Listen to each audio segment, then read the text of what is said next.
আমি ৩টা পাখির ভিডিও করতে পেরেছি এবং আমি চ্যালেঞ্জ করে বলতে পারি বাংলাদেশের ৯০% মানুষই এই ৩টা পাখি চোখে দেখেনি বাস্তবে। হাই, আমি আনোয়ার পারভেজ।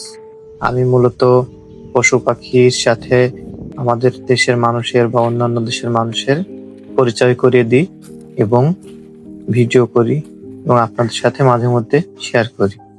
তো কেমন আছেন আপনারা?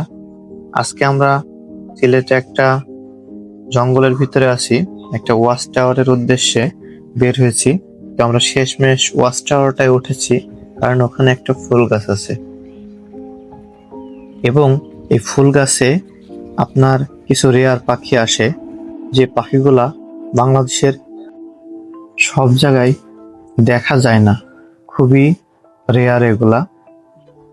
এটা এখন দেখছি এটা আমাদের বাসন্তী লটকন টিয়া, বাংলাদেশের ভিতরে সবচাইতে ছোট আকৃতির টিয়া। কাছ থেকে দেখলে বোঝা যায় যে এরা কত ছোট। এরা খুব সকালে খাবার খেতে আসে, একেবারে ভোরবেলায়। সারাদিন এরা খাবার খাইতে আসে না এই গাছে, ওই জন্য এদের দেখা পাওয়া খুব কঠিন। এরা অন্যান্য দেশে হয়তো বা অ্যাভেলেবল, কিন্তু বাংলাদেশে না। এবং ইংলিশে নাম ভার্নাল হ্যাঙ্গিং প্যারট হওয়ার কারণ আছে।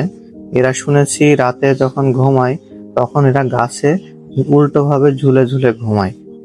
এরপরে আমরা দেখলাম যে আর একটা পাখি আসছে।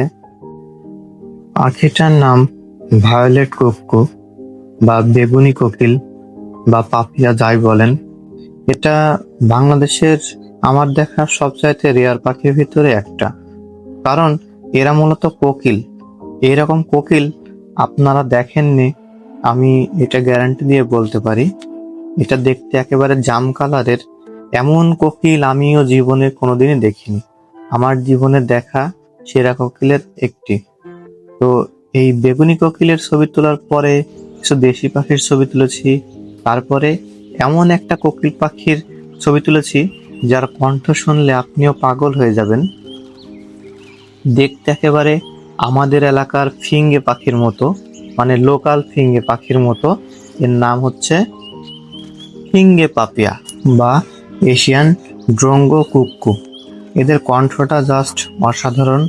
চলেন এদের গানটা শুনতে শুনতে ভিডিওটা শেষ করি, পরবর্তী ভিডিওতে দেখা হবে।